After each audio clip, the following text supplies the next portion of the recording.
Jordan B. Peterson, We Who Wrestle with God Tour. If you say the truth and nothing else, you'll have an immense adventure as a consequence. You won't know what's going to happen to you, but the truth will reveal the world the way it's intended to be revealed, and the consequence for you will be that you'll have the adventure of your life. Live at DAR Constitution Hall for 2 nights, June 9th and 10th. Get tickets now at Ticketmaster.com. Hello and welcome to America in Focus, powered by the Center Square. I'm Dan McCaleb, Chief Content Officer at Franklin News Foundation, publisher of the Center Square Newswire service. We are recording this on Friday, June 7th.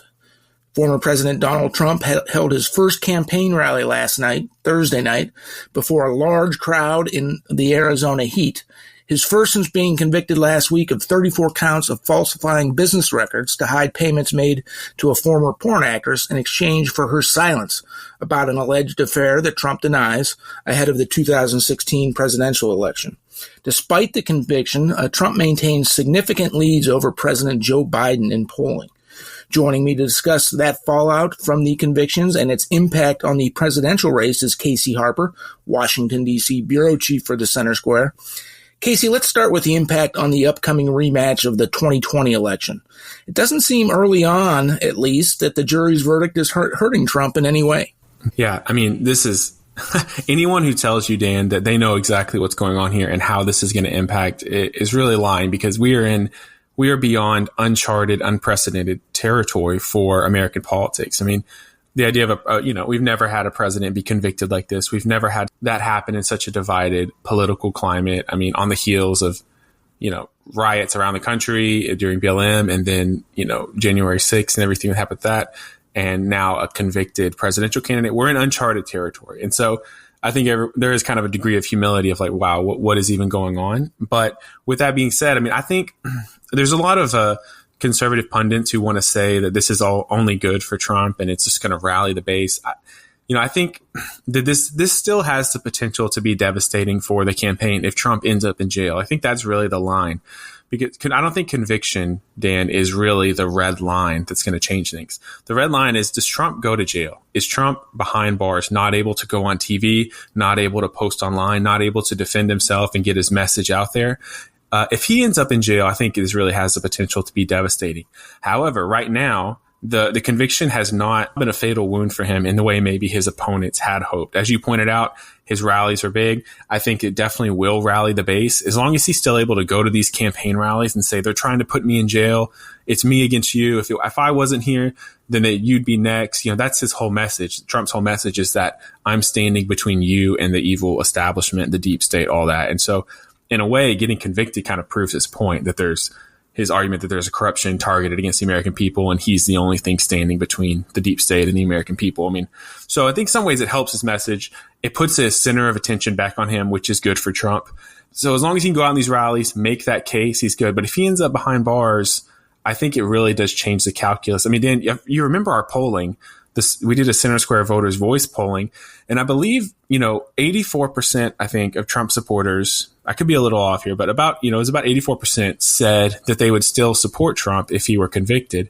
So, I mean, that's pretty strong. But at the same time, it seems like there might be some on the margins who say, I can't vote for him if he's convicted. At the same time, maybe getting convicted increases the enthusiasm and gets more turnout around the base so that nobody stays home this election. We're in uncharted territory, and it's hard to predict. Casey, to that point, 2 new polls came out this week in North Carolina. One was conducted completely after, or the entirety of the polling was conducted after the jury verdict was announced. The other straddled the jury verdict. 2 days, people were polled in North Carolina 2 days before the conviction and 2 days after the conviction. And both the poll that straddled the conviction had Trump up by 8 points in North Carolina, one of the swing states in this election, and the one that was conducted completely after had Trump up by 8 points. That's a significant lead, particularly when you're talking about one of these swing states. So just based on that poll, certainly the convictions did not hurt President Trump. Then he was in Arizona last night in the heat of Arizona, where some people who went had to be taken to the hospital for heat stroke, etc. He drew thousands of people to that rally. So it doesn't seem like it's going to have a big impact on the election. Of course, Casey, Trump faces three other separate indictments, one in Florida, one in Georgia, and one in Washington, D.C. All of the developments in those cases seem like they're not going to go to trial anytime before the November election. Any thoughts on that?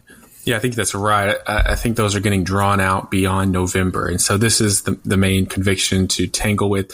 And it's worth pointing out, too, that Trump has called on the U.S. Supreme Court to intervene. Of course, the Supreme Court is already being asked to just consider this idea of presidential immunity, particularly around Trump's actions in January, around January 6th, which he says he did those actions as president in his official capacity and shouldn't be able to be prosecuted for what was kind of a political decision while in office. And that's a tough one for the Supreme Court to wrestle with. It sets some serious precedent. And I believe they have heard oral arguments in that case. So, that Supreme Court case could provide some cover for Trump, although it's not directly related to these New York charges. I think that's something to think about, to keep an eye out on the Supreme Court. And then, but I still think the red line is jail here. If he's not able to campaign, I think it will hurt him. Right now, though, the conviction, it just kind of proved that Trump is Teflon. They're always coming after him. And I think that's because there was no new information here, Dan. I mean, there was no one really doubting that Trump was with Stormy Daniels. I mean, he was with an adult film actress. He's been divorced multiple times. He's had all these kind of this playboy lifestyle. That wasn't new information to people. People already knew that when they voted for him last time. So I think that's why this conviction didn't do too much for him. People are not that upset that he filled out the wrong paperwork as he's accused of doing, through his lawyer. I don't think that's going to move the needle, but the jail, I still think going behind bars has that potential. The Republicans hold their national convention in July. Trump is scheduled to be sentenced just days before that, so that'll be interesting. One last thought here, Casey. Trump and Biden are scheduled to debate later this month on June 27th. President Biden has shown in public appearances significant cognitive losses. If anyone who saw the D-Day celebration or commemoration, I should say, yesterday, Thursday, where Joe Biden, his wife, let him out in the middle of the ceremony because of what looked like something going on there. I mean, real quick, what do you expect from the debate? I still not sure the debates are actually going to happen. I think that maybe the Biden team is looking for an excuse to cancel them. So I think it's 50-50 on whether those debates happen. It looks like they will not have an audience for them, which hurts Trump. But it's going to be more of the same. A lot of yelling, a lot of Biden struggling to speak, and probably people who had their heels dug in, not really changing their minds. Casey, thank you for joining us today. Listeners can keep up with the ongoing presidential election at thecentersquare.com.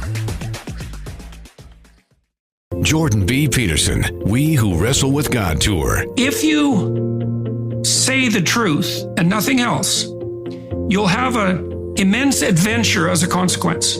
You won't know what's going to happen to you, but the truth will reveal the world the way it's intended to be revealed, and the consequence for you will be that you'll have the adventure of your life. Live at DAR Constitution Hall for 2 nights, June 9th and 10th. Get tickets now at Ticketmaster.com.